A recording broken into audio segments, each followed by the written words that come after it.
When my daughter told me, "Figure it out yourself," she didn't know I'd already signed the deed. I'm Carol. I'm 71, I live in Ohio, and for 43 years that Victorian on Maple Street was the center of our life. Frank's hands built the porch railing. His bench in the garage smelled like cedar and sweat. The doorframe in the kitchen still carries the pencil marks where my daughter grew taller, a notch every birthday. People ask me how a house can hold so much of a person. The answer is simple. It keeps the ordinary things we did together.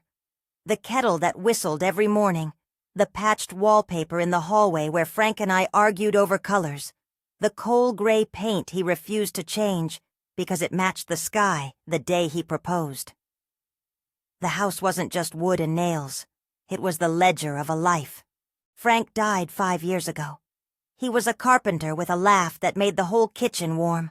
When he left, he took half the house with him. The other half stayed, stubborn and familiar, the way an old song does. For a while it held up all right. I learned new rhythms. Grocery runs with a list he used to carry in his wallet. Nights where I talked to his photograph and felt a hand I couldn't hold.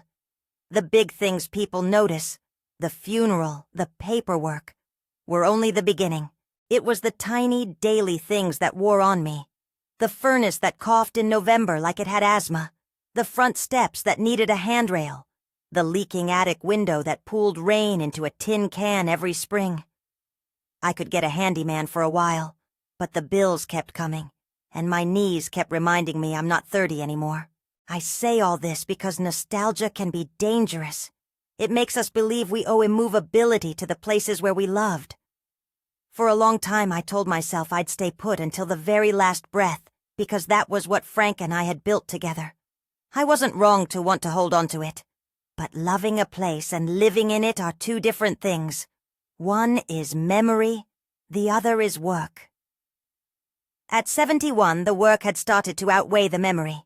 My daughter Jessica lives not far from me, close enough for Sunday dinners, but far enough that life folds around her in ways mine no longer does. She's a marketing director, married to Mark, who practices law. They have 2 boys, Tyler and Connor, who take up the backyard twice a week with soccer balls and loud laughter. Jessica loves me in the ways a busy, modern adult child can. She calls, she sends flowers on Mother's Day, she drops off casseroles. But love gets complicated when your life has stages that don't line up. Jessica's stage is work meetings, soccer conferences. My stage is getting upstairs with both hands. At first her comments were gentle. Over coffee at her kitchen table, she would tilt her head and say, "Mom, have you ever thought about something smaller? Something easier to take care of?" She said it like she feared the word downsizing might bruise me. I smiled, said we'd talk about it when the mood fit. That was years ago. Over time, the tone shifted from gentle concern to something more practical. "We have to make adult decisions," she'd say, tapping her phone like a judge with a gavel. She meant well. She also had deadlines and a mortgage and a husband whose idea of home maintenance was hiring someone else to do it. She meant well, but those words began to sting in ways she probably didn't intend. There was also the neighborhood. When Frank and I first moved in, people knew each other's names. Kids played in the street until the porch light flickered and the mothers called them in. Over the last decade, the houses across the block started getting painted in bright whites and grays, porches stripped down to polished wood, garden beds of hostas replaced with minimalist landscaping. Young couples with laptops and craft beers began to buy the old places and remodel them into something new. Property values climbed. People who had been neighbors for 30 years found themselves surrounded by strangers who loved the bones of these houses, but not the memories inside them. That was a hard kind of change to watch, because it gathered into one place the truth I'd been avoiding. Our house was worth a sum that could change a life. It could also ask whether I wanted to continue paying to live in it. I had a plan for a long time. It was quiet and private because it was mine to think about. Frank had always been the one to manage the big decisions. Now I had to learn to carry that part of him. I started by learning the language of our own house, what it would cost to replace shingles, who we could call in an emergency, what the winter bills had done to my checking account. I talked to neighbors.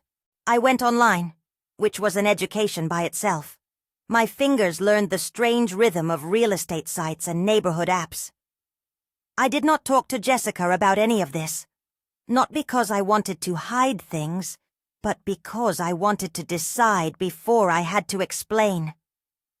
3 weeks before the night I found myself in a motel bed, I signed the papers on a place called Sunset Manor. I had seen an ad in the paper and laughed at the name, picturing the sort of tidy gardens you see in magazine spreads. But when I went there, I saw something I did not expect. Sunlight cutting across a neat little patio, people walking with dogs who remembered each other's names, a mailbox labeled for someone's granddaughter. It felt like a community without the heavy upkeep.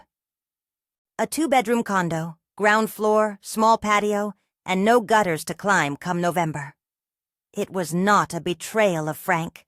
It was a promise to myself that I would get to the other side of singlehood without being exhausted by a roof. I did it quietly because I needed it to be mine. I wanted to surprise Jessica the way Frank used to surprise me on our anniversaries, with something both practical and a little joyful. The agent, a soft-spoken woman who looked at houses like they were old friends, took my hand through the steps at a dignified pace. There were appraisals and signatures and explanations that, frankly, I mostly let the agent handle. I read the pages and asked questions where I must, but mostly I listened. I wanted control, but I also wanted someone who could make the boxes get ticked without me losing all my breath over them. So when my phone rang in that motel room, the deed had been signed. The papers were sitting in a folder in a drawer at the real estate office, waiting for a closing date that I had arranged to be convenient for help and moving. I had not told Jessica because I liked the idea of her seeing me not as a problem, but as a woman who had managed to wrap a new room around her life. But life has a way of compressing grace and humiliation into the same thin skin. 2 days before the motel, a pipe in the bathroom under the sink, the one Frank used to say, "Never trust old plumbing about," decided it had had enough. Water expelled itself into a small geyser and then spread into the kitchen, into the cheap linoleum that buckled like a frightened animal. I called the plumber, and he came, a man with hands like mine who had worked in other people's houses long enough to know that pipes remember you. He poked and muttered, and then told me in a way that tried to be gentle but landed like a hammer that the damage was worse than this. He used words like compromised and mold, and sighed an awful, practical sigh. He said it was not something that could be patched easily. It might be days, possibly weeks. You learn many things in a motel. You learn how to sleep in a bed alone, in a room that has no history with you. You learn what it is to step into fluorescent light at 3 in the morning and find the vending machine humming like a distant radio station. You learn how your cheeks feel when you tell the clerk your name and provide your credit card number, and watch the total hike up from the unexpected necessity. I packed a small bag. I told the neighbor I'd be gone for a night or two. I left the house with Frank's toolbox locked in my trunk. I couldn't bear to leave those tools unattended, and sat in a little room that smelled like bleach. I remember the motel pillow was too firm. I remember that I turned the television on and watched a cooking show about a family who had neat white cabinets. I cried a little. Not the sobbing, dramatic kind. A thin, persistent leaking out of whatever I had left. I'd called Jessica because I wanted to hear her voice. I thought maybe she'd say, "Come over, Mom. You can sleep on the couch." I wasn't naive about logistics. I knew she had 2 boys and a husband and a job that kept odd hours. I knew the couch might be out of the question. What I wanted was a presence, someone to say, "I'm here." For years I had been the one packing school lunches and listening at soccer fields. It would have felt good for once to be the one carried. She answered on the second ring. Her voice was quick, the sort you make when you're walking out of a meeting. "Mom? Everything all right?" "There's been a leak," I said. "There's a certain way you say things, so they land gently. I tried for that. The plumber's here. They say it might take a while." There was a pause, long enough for me to imagine she had a calendar open. "Do you need me to come?" I held my breath at how eager that sounded. Well, I might need a place to sleep, just for a couple nights. Another pause. I could hear the distant clink of something, a mug, perhaps, and a voice I did not know from her home, the muffled one of Mark, the kind of background domesticity that makes you both comforted and invisible at once. "Mom," Jessica said, and there was something practical in it, like an email subject line. "You know I can't just take you in right now. Tyler has practice. Connor's got a recital next week. I have 3 pitch meetings and Mark has a trial. We just don't have the room." I felt the edge of the bed under my palm and tasted salt. "I understand," I said softly. "I just thought—" "You'll figure it out," she said. The line was flat. I remember the particular way the words landed, a short, efficient sentence. "Figure it out yourself, Mom." It is funny, the way certain phrases can rearrange your bones. That sentence, quick, dismissive, clicked into place, and in that instant, the house I had kept felt heavier than it ever had. It wasn't just that she couldn't take me in, it was that she had, with one small push, put the responsibility back on me as if the last 43 years had been a pencil rubbing out of existence. I didn't shout. I didn't curse. I folded that little punchy sentence into my pocket like a stone. "All right," I said. "I'll be fine." I hung up. The motel room seemed suddenly too small. I walked to the window and looked at the parking lot where a pickup truck idled. Someone inside probably scrolling through their phone. The fluorescent light buzzed. I thought about every time I had been Jessica's safe place, every scraped knee, every night she rolled over in childhood and found me there. It isn't the lack of help that hurt most.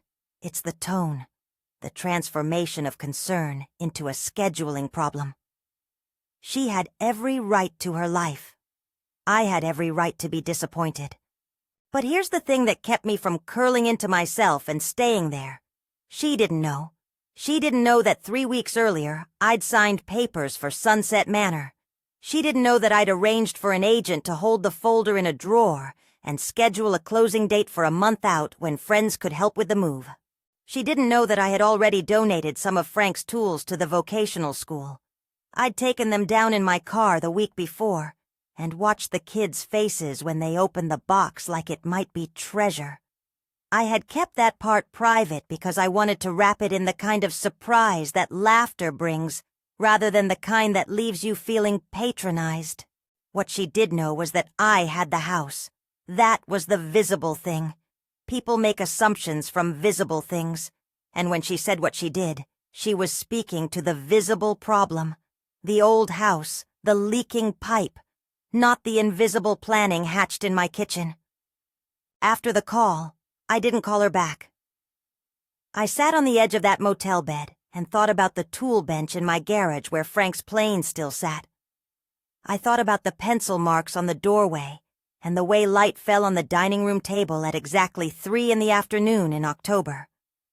I thought about my mother who used to say, "You carry your things with you, not the house." My mother had died before I ever considered Sunset Manor, but her voice felt handy now like an old key. I made a decision that night. It wasn't dramatic. It was a small, stubborn rearrangement of my priorities. I had already taken the big step, the legal one, and in that was a kind of permission. Permission to stop being grateful for crumbs of attention. Permission to be both the keeper of memories and a woman who tended to her own future. Permission to be loved by my daughter without being dependent on her schedule for my shelter. When I came back the next morning, There was a bucket under the sink, and the plumber had left a note about the mold. He'd been apologetic in his own way, but apologetic doesn't fix cold water on the floor. I walked through the house, touching things as if I were saying goodbye and hello at once. I packed a small box of things that could not be replaced. Frank's watch, the recipe cards with splotches of my mother's handwriting, a tin of nails that had lived in the garage since the 70s. I made a list of what could be given away. The grand piano that had not been played in years because my fingers no longer moved that way. The winter coats that had once bundled Tyler when he was 3. I called Eleanor, who runs the church thrift and knows how to make a donation feel like a procession rather than a castaway. I don't want to paint this as cold or calculated. There was grief underneath all of it, and there was also a kind of practical joy in deciding. The joy of choosing, the curtains that would stay with me, the photos that would go into a small album for the new condo, the chair I'd keep because it sat in the exact light Frank used to like for reading. Choosing is a tender assault on nostalgia. It asks you which parts of a life are essential and which are safe to let go. I chose carefully. Friends showed up in the way they always do. Eleanor brought lemon bars and a practical checklist that made me feel less scatterbrained.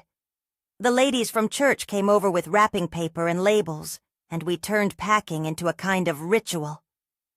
We sat at the kitchen table and talked about the time Frank built the birdhouse that never quite sheltered the birds, and we laughed until the kitchen filled with the kind of sound that makes a house less empty. I felt the solidarity of a community that had no interest in taking the house from me. They were only there to help me put it down gently. There's a weird privacy in secret plans. When no one knows, everything has a hush to it. The hush of signatures, the hush of late-night calls to an agent. For 3 weeks I carried that hush like a shawl, proud and protective of it. I had planned a moment where Jessica would walk into my new place and see that the woman she'd been worrying about had taken a step toward ease. She would maybe roll her eyes and then settle on the couch with me and drink tea. Or she'd be surprised and we'd both laugh at the absurdity of being surprised at 71. There are small fantasies like that. They don't cost much, but they mean a lot. That motel call changed the contours of my secret. After she hung up, the plan felt less like a gift and more like a boundary. If she was going to announce to me in a single sentence that I was on my own, then she had, by her own language, already forfeited a large part of the conversation I'd hoped to have. It wasn't a punishment. It was a recalibration, a reckoning that the relationship might continue, but on new terms. I would no longer be waiting by the phone for the kind of calls that make you feel like you belong. I would still be her mother. I would still love her. But the responsibility would tilt differently. I called the real estate agent that afternoon and asked if closing could be moved up. She was kind but surprised. "You bought a house in the market," she said.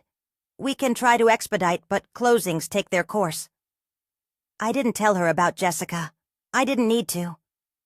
The agent asked questions about movers and timelines, and I found my voice steady when I described what I needed. "Sooner than later," I said.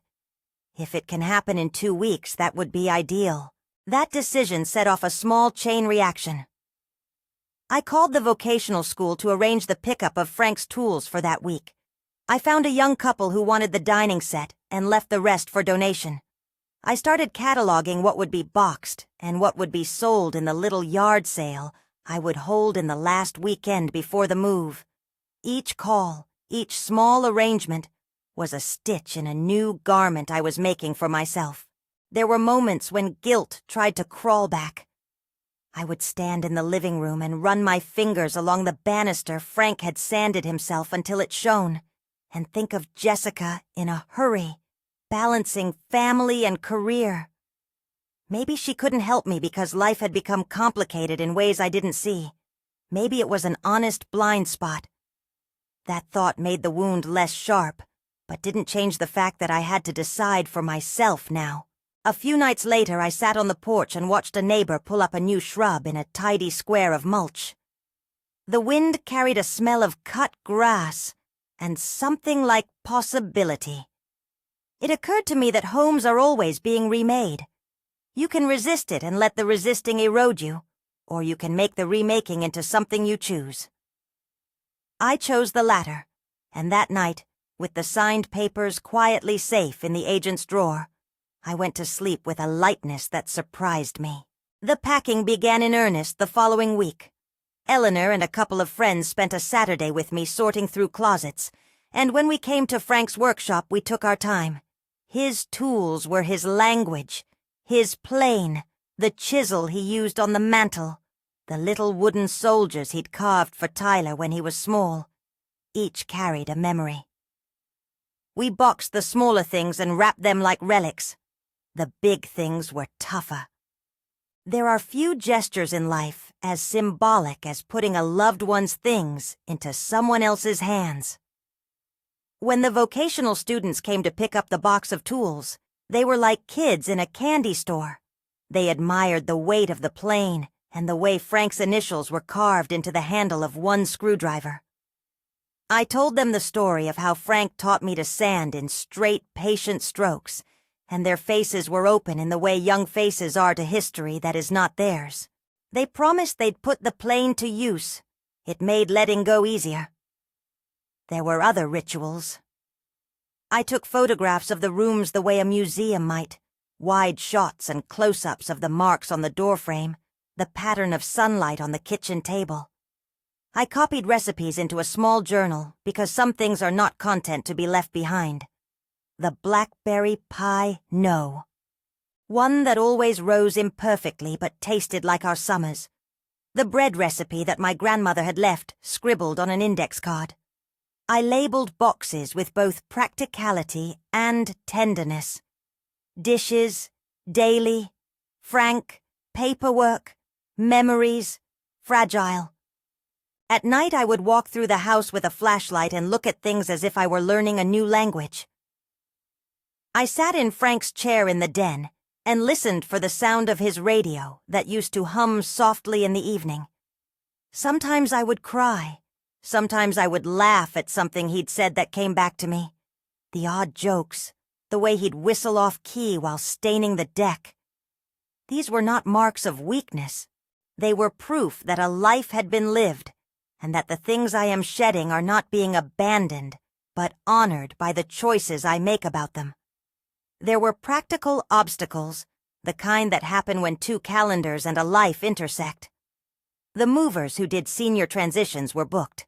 The agent called to say the seller of the condo needed a little more time on one paperwork item. Every delay was a small anxiety.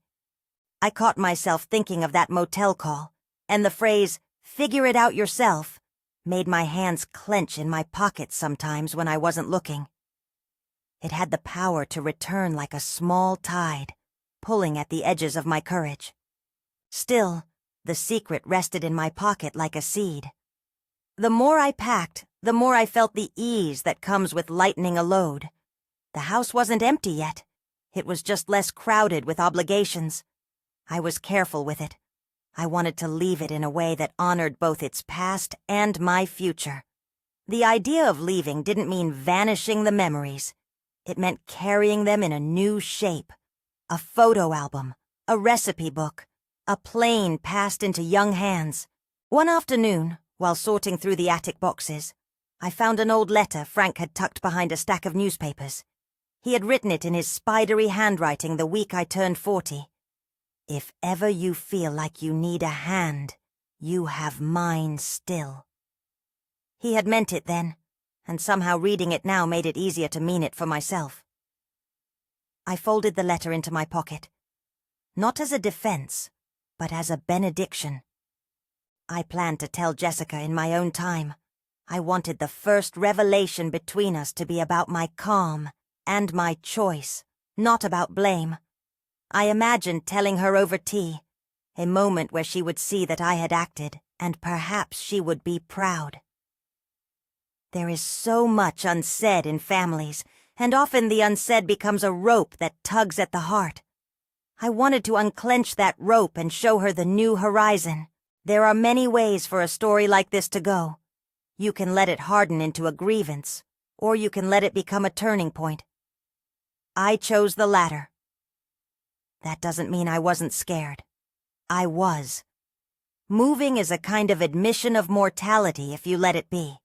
It says you want comfort now, rather than later as a hobby. It admits you are making a decision not only for yourself, but for the people who love you. When the plumber finally came back and gave me a long list that read like a small novel of what could go wrong if the house were left untended, I thanked him and asked him to do what he could in the short term. I arranged a storage locker for some boxes. I called the agent again to press gently on moving the closing up, explaining I had a scheduling conflict of sorts, a reason I did not give aloud. The agent's voice, once practical, softened. "We'll do our best," she said. It was enough for then. Packing continued. Friends labeled boxes and told stories. We held a small yard sale where neighbors came and took things home, as if they were carrying little pieces of a life into new households. Someone bought the tea kettle I'd used every morning for 40 years. It felt less like selling, and more like the database of my life being distributed to people who would give these objects a second story. I watched a young couple buy the little table from the kitchen and place it carefully in the back of their hatchback. They were giddy with a kind of domestic thrill I recognized from a time when I had new wallpaper and endless afternoons. On the last night before I planned to ask the agent if we could make the closing sooner, I stood in the hallway and ran my fingers over the height marks on the doorframe. The pencil scratches were faint now, but they were there, a measured history of summers and growth. I traced Jessica's name and laughed, because some things hold on no matter how many boxes you tape. I put my hand on the banister Frank had sanded until it fit the curve of his palm, and I whispered, "We're going to be all right." When the sun slid behind the elms and the neighborhood lights blinked on like little promises, I packed the last box with my own hands. It was a box of photographs and letters, carefully wrapped in tissue. I labeled it, "Memories, Keep." I didn't know how Jessica would react when I told her, or if she would come around quickly, or if the wounds would mend slowly. I wanted to leave the door open for both tenderness and truth. I wanted to be loved because I'm lovable, not because I'm necessary. There was still a lot to do. The moving company needed confirmation. The storage locker had to be paid for. And I needed to finish calling neighbors to say I'm leaving, and that the house was in good hands. But there was one last thing I did before the night closed. I sat down and wrote a small note to my daughter, not to scold, but to explain, in a way I hoped would be gentle. I placed it in an envelope, but I didn't mail it. I wanted to deliver the news myself, to see her face when she learned that the woman she'd once folded bandages away for had decided she could manage a new life. I knew a conversation would have to come eventually, a real, honest one. I hoped it would be gentle on both of us. For now, though, there was momentum and a quiet joy I had not expected. I had moved from a position of waiting to a position of deciding, and that shift felt like waking up in a room where you could see the whole sky. The following morning I called the agent and said the words out loud. "We need to see if we can close sooner." There was a pause, a small intake of breath, and then a flurry of names and dates and promises. The agent said she could try to shave a week or two off the timeline if the seller's attorney was amenable. My heart, which had been tightening around worry for months, loosened by a fraction. I didn't promise a date to anyone. I didn't tell Jessica. I boxed another set of plates. That was where things paused. The house was not empty yet.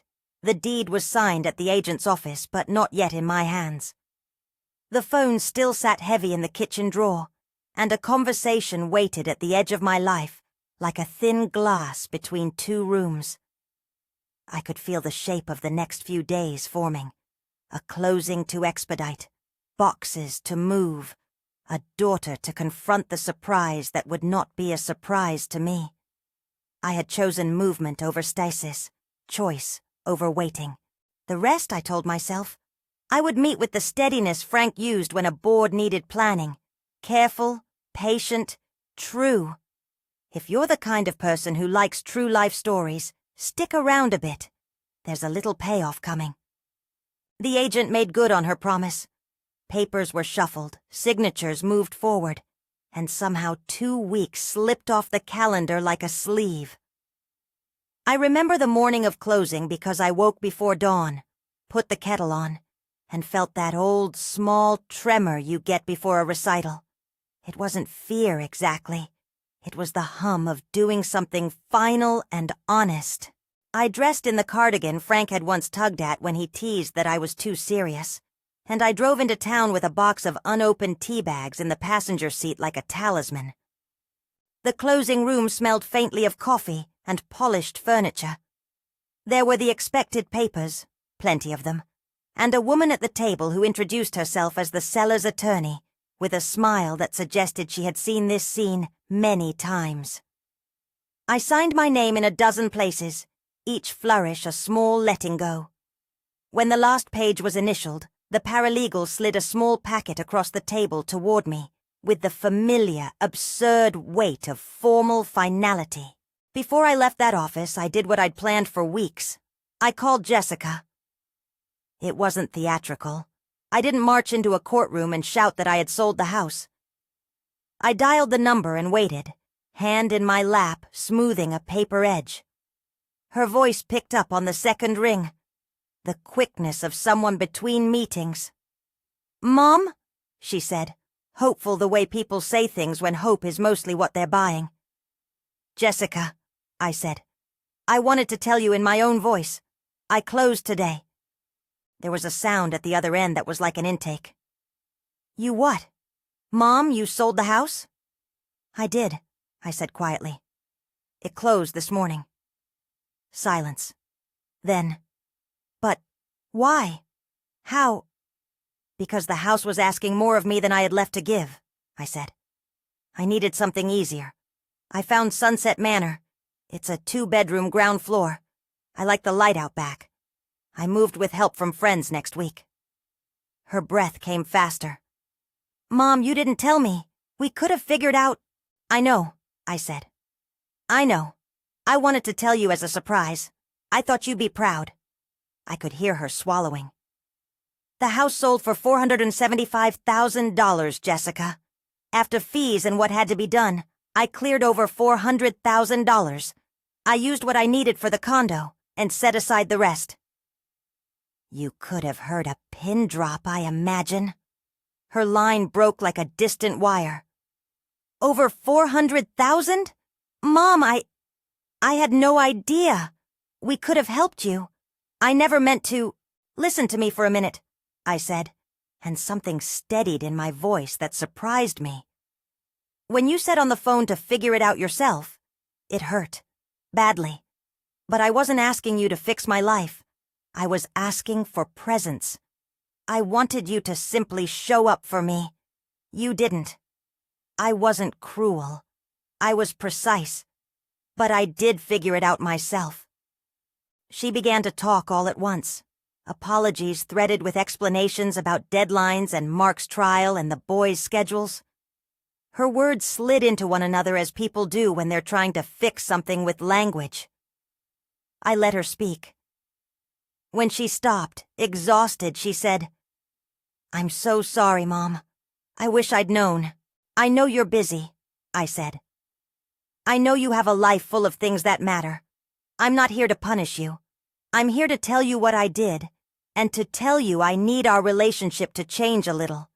If you're going to be in my life, I want it to be because you want to be here, not because you feel you have to be." More silence, smaller this time. "I understand," she whispered. I should have been better. I should have said yes to you when you needed it." Her regret was real. I could hear it. It didn't erase what happened, but it opened a door. I felt something like the loosening of a knot.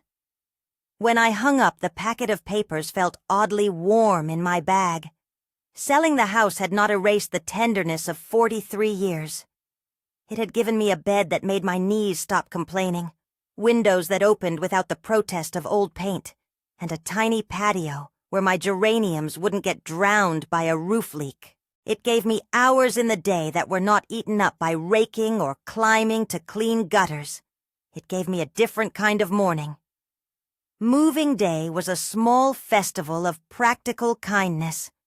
Eleanor drove up with lemon bars and a clipboard, and my church ladies showed up with tape and strong hands. We made a plan like women who've moved houses for each other for decades. Beds stripped, boxes labeled, tea reheated on a borrowed burner. A couple of neighbors I barely knew came by to help lift the heavier furniture, and a young man from the vocational school came back to say hello. He grinned when he recognized Frank's plane in the corner of a box and told me how proud their students had been to learn from it. I felt no shame in letting new hands lift the well-worn things. If anything, I felt pleased that Frank's tools would sing under a different roof. We left the house with care.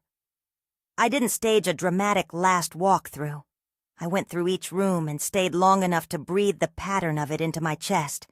The way the living room couch slouched just so. The little chip in the kitchen tile by the sink that Frank swore he'd fix and never did.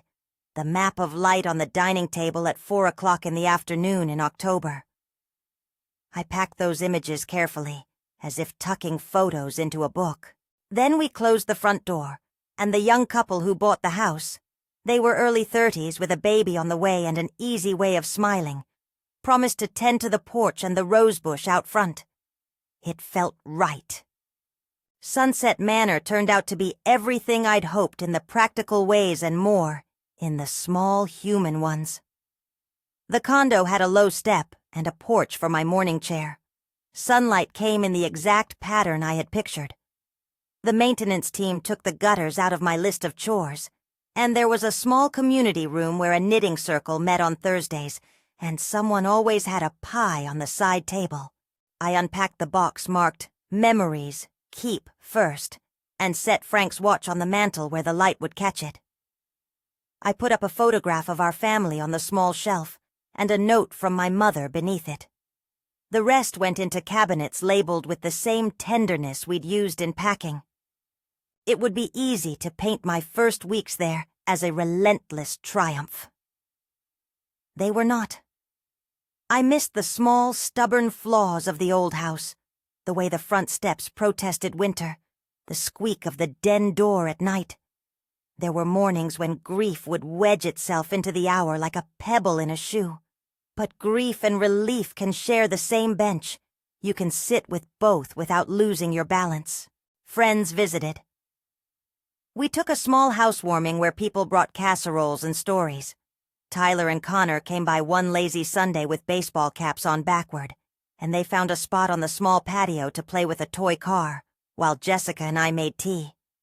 She watched me for a while, and then she said quietly, "It's nice, Mom. I'm glad you did it." "I am too," I said. "I'm glad I can breathe a little." Over the next months, we navigated our new relationship like people learning a slow dance. Jessica called more often, not out of duty but out of habit, and I think because she missed me in a way different than wishing for a living room. She started coming over without announcing it like a military campaign. She would just be there, balancing grocery bags and an apology, and sit at my small kitchen table with me while I peeled apples for pie. She cried once at a photograph of Frank that sat among my new books, and I let her. She said, "I am sorry I wasn't there the night of the leak. I should have put you first." "You were never not my girl," I said. "But you are a grown woman with her own blurred edges, and I'm allowed to put my own needs where they belong. I don't want you to feel shamed for how life is. I want us to be honest." We agreed on small things, a better cadence of visits, messages that said less and meant more, and a promise from her to call before big decisions. She promised. Time would tell. Life in the condo bloomed in ways that surprised me, I joined a book club that met on Wednesday afternoons and argued over characters like old friends. I picked up watercolor classes in the community center and discovered that landscapes come alive when you let the paint run in strange ways. I took a day trip to a lakeside town with 2 women from the knitting group and learned the particular joy of picking a bench and watching the water move. I started making a list of short trips, places I had always meant to see that felt reasonable for a 71-year-old with steady knees and a fondness for lunch menus. I took the train one morning to a small city 2 hours away and walked until my feet ached, and then I sat in a cafe and wrote postcards to friends. The money from the sale, the number I told Jessica, was a quiet comfort, not a bold feast. I used it to pay for the condo, set aside an emergency fund, and make a modest donation to the vocational school in Frank's name so his tools could continue to teach. I did not wave it like a banner. That would have been vulgar and petty. It simply meant that when my air conditioner needed replacing one summer, I could authorize the work without agonizing over the bill. It meant I could go on a small trip and not worry. It meant stability, and stability is sometimes the kindest luxury of all. Time healed some things and reshaped others. Jessica and I had conversations that were more honest than any we'd had in years. We spoke about the tiny arrogance of assuming someone else will always be available, about the different kinds of love that show up in casseroles and in the phone call you didn't make. She told me about a moment at work when she saw a poster of an older woman and felt a kind of panic at the thought of aging poorly. I told her that panic was a human thing but not a destiny. We learned to be better listeners. There were awkward moments, too. Sometimes she'd come by with an awkward apology that felt rehearsed. Sometimes I'd find myself clinging to a habit from the old house, like leaving the kettle on the stove for no reason but memory. We smoothed those edges together with patience, and with time I could tell the gestures were becoming more honest. Months after the move, I received an email from the young couple who had bought our house. They'd painted the porch a color Frank would have liked, a respectful, earthy tone, and they'd planted something he would have approved of in the front bed. They wrote that they had found a cracked plane in the garage and wondered if they could keep it, that they'd be glad to maintain the rose bush. I typed back a note that thanked them and told them a small story about how Frank had once tried to teach Tyler to sand in straight lines. The response was warm and human. It felt like a passing of the torch. One evening, late, when the lamps were low and the radio played something gentle, Jessica sat with her hands wrapped around a mug and said, "I was afraid you'd never forgive me." She had that look on her face, equal parts shame and vulnerability, that made me think of when she'd been 8 and hid her report card. "I don't need your permission to be happy," I told her. "I need only you to try." She laughed a little, the sound like a small unfolding. "I will try," she said. "I promise." Promises in families are tricky. They are not contracts, but weather. They require tending. We both understood that.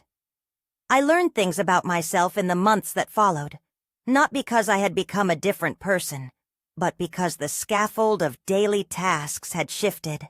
I had room to breathe. I learned that independence is not an act of defiance against the past, but an honoring of it. I learned that you can carry memories like a warm shawl without letting them press you into stillness. I learned the strength of saying quietly, "This is what I need," and then arranging the life that fit that need. Sometimes people asked me, awkwardly, about the money. I told them what needed telling and no more. Money was not a trophy. It was a tool that let me live in a house I could manage. It allowed me to travel and to give. It allowed me to sleep through the night without worrying that a roof leak would find me unready. When I spoke about it, I tried to be modest and honest. One doesn't need a parade to validate prudence. There were days when I missed Frank like a noonday that comes without warning. A sudden downpour. On those days, I would bring out the small boxes of things I had kept. The watch on the mantel, a letter in his hand, the little wooden soldier he carved for Tyler. I would set them on the coffee table and talk aloud sometimes, not because I expected an answer, but because I liked the cadence of his name in my mouth. I realized remembering is not the same as living in sorrow. Memory can be a bright thing if you let it be. The relationship with Jessica remained, in parts, a work in progress. We went to lunch now and then. She would sit and listen as I described a new neighbor or an art class. Sometimes she'd bring the boys over and let them play while we talked. They taught me a new app on my phone, and in exchange, I taught them the secret to a blackberry pie that tasted like July. We built small rituals. She called on Sunday afternoons, and I learned not to expect more than that. She tried to be present, and I tried to be forgiving. I never lost my dignity in the process. That was, for me, a quiet and necessary victory. To keep your dignity is not to harden yourself. It's to hold a steady line between honesty and cruelty. I could say to Jessica what I needed to say without belittling her. She could say what she needed without collapsing into guilt. That is the aim of mending. Not to erase the past, but to let it inform gentler futures. Sometimes, sitting on my little patio with a cup of tea and a book, I would think about the many ways a house can be both a harbor and a burden. I thought about how my mother had been right. You carry your things with you, not the house. Frank's laugh lived in my head and in the scratch marks on the table's edge. His plane lived in young hands, and in a story passed along to students who would learn to make things with patience. The house had held our life well. Letting it go meant honoring the life, not burying it. People sent messages after the video of my story went around a little. Notes from other folks who had faced similar choices, from daughters who had been too busy to see, and from parents who had chosen differently. I read them all. Some asked advice about selling or moving. I could only tell them what I had done, and why. That it was a decision born of a long marriage, of practical strain, and of a desire to live the next chapter with dignity. I reminded myself often that what works for one person is not a map for another. We each carry a different geography. If you are listening and there is a moment in your life when you feel pushed to figure it out yourself, know this. Figuring it out doesn't have to mean doing it alone. It can mean doing it in a way that keeps your heart intact. It can mean setting boundaries that allow love to be chosen rather than assigned. It can mean moving toward a life that fits the person you are now, not the person you were 50 years ago. There were bright days ahead. I booked a little trip with the knitting group to a seaside town, and I started teaching a beginner's watercolor class to a few seniors who were curious. I made new friends who came with histories different than mine, and I found familiar comforts. Sunday services at a nearby church where people greeted me by name and pastries appeared like miracles. I was surprised at how much lighter my step felt on mornings when the sun poured in and no one was asking me to climb a ladder. And Jessica and I? We're still learning. There are missteps, reconciliations, small calculations of how often to call and how long to stay. There are moments she can't leave a meeting, and moments I don't expect her to. There are dinners where she brings casseroles and leaves without strings. There are Sundays when she simply sits and listens, which is often the truest gift. If you read one thing from my story, let it be this. Independence in later life is not about cutting people out. It's about making choices that allow you to be both loved and whole. You do not have to be grateful for crumbs when there is bread to be had. You do not have to sacrifice your future for someone else's convenience. And you can do all of this while still loving the people you have raised, even when they hurt you in ways that were not entirely their fault. So, where are you watching from? Leave your city or state in the comments if you'd like. I love hearing where people are tuning in from. And if you've ever had to figure it out on your own, drop a one-line note. Sometimes the chorus of other people's courage is the thing that steadies us. I'm Carol from Ohio, and I figured it out myself.